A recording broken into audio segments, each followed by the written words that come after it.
Halo Pradian. Udah lama gak sih? Udah sih. Udah, sorry ya. Aku kesini tuh mau nanya tentang Pancasila. Bukannya kau yang ngejelasin ya? Aku Iya dong. jelasin ke kau. Iya. Oh iya, aku bisa ngejelasin Pancasila. Oh iya. Hai, aku Putri Ayu Agita. Kali ini bakal ngejelasin tentang Pancasila. Sebenarnya apa sih itu Pancasila dan dari mana Pancasila itu terbentuk? Dan kenapa ya ideologi Pancasila menjadi salah satu ideologi di Indonesia? Let's go! Pada kesempatan ini saya akan menjelaskan tentang Pancasila dalam konteks sejarah perjuangan bangsa Indonesia. Adapun penjelasannya akan terbagi menjadi 3 masa, yaitu prakemerdekaan, kemerdekaan, dan reformasi. Sebelumnya, mungkin kita telah mempelajari Pancasila dari mulai kita sekolah dasar hingga kita mencapai sekolah menengah atas. Namun, apakah kita benar-benar sudah paham dan memahami makna Pancasila? Kerajaan Sriwijaya adalah kerajaan dan kekaisaran kuno di Indonesia yang berdiri dari abad ke-7 hingga abad ke-14.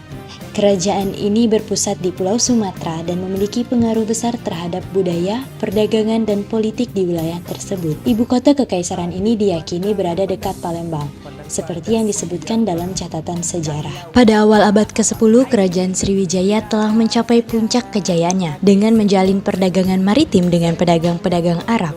Selain itu juga menjalin hubungan dengan kerajaan Chola di India Selatan.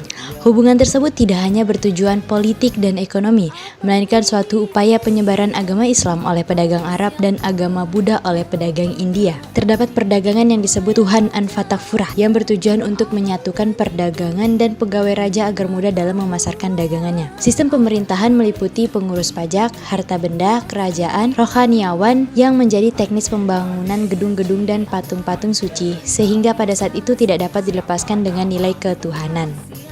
Nilai-nilai Pancasila juga lekat dengan masa Kerajaan Majapahit. Berdirinya Kerajaan Majapahit di tahun 1932 dengan pemerintahan yang terkenal yaitu Hayam Wuruk dan Mahapati Gajah. Adapun agama yang tersebar di Kerajaan Majapahit ialah agama Hindu dan Buddha hidup berdampingan. Empu Prapanca menulis buku Negara Kartagama. Dalam kitab tersebut terdapat istilah Pancasila. Empu Tantular mengarang buku Sutasoma Seloka Persatuan Nasional yang bunyi lengkapnya Bhinneka Tunggal Ika Tanhana Dharma Mangrua. Lalu beralih ke masa penjajahan, di mana pada saat itu Indonesia dijajah oleh Belanda dan juga Jepang. Pada saat Indonesia dijajah oleh Belanda, Portugis masuk ke Indonesia untuk berdagang. Namun, ada maksud dan tujuan tertentu sehingga lambat laun muncullah Perkumpulan Dagang VOC. Saat didirikannya Perkumpulan Dagang VOC, banyak menuai problematika yang membuat Belanda ingin mengambil keuntungan lebih dari Indonesia. Kerajaan-kerajaan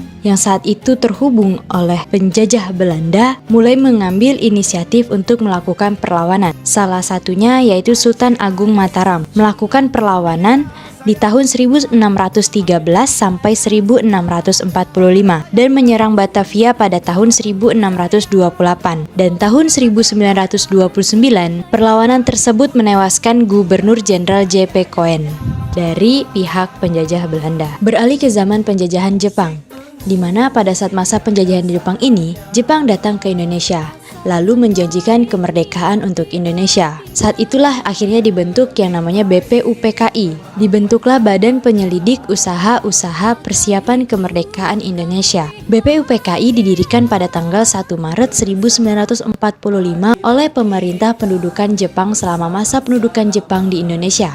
Lembaga ini memiliki peran kunci dalam mempersiapkan dan merumuskan kemerdekaan Indonesia. Fungsi utama BPUPKI adalah untuk menyelidiki dan merumuskan usaha-usaha persiapan kemerdekaan Indonesia. Salah satu karya terpenting dari BPUPKI adalah penyusunan naskah Pancasila yang merupakan dasar filsafat negara Indonesia.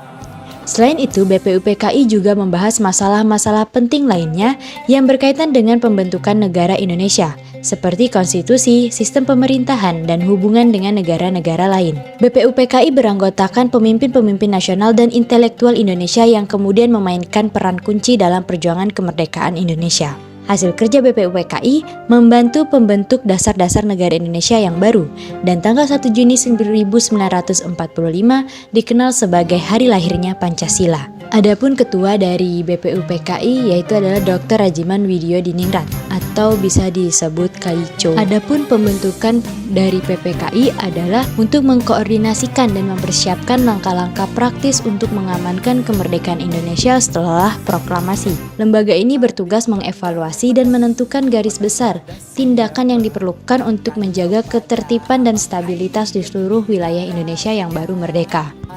Adapun keputusan penting yang pernah diambil oleh PPKI ialah pembentukan pemerintahan sementara Indonesia yang dipimpin oleh Soekarno sebagai presiden dan Muhammad Hatta sebagai wakil presiden. Selain itu, PPKI juga mengesahkan Undang-Undang Dasar 1945 sebagai dasar hukum negara Indonesia.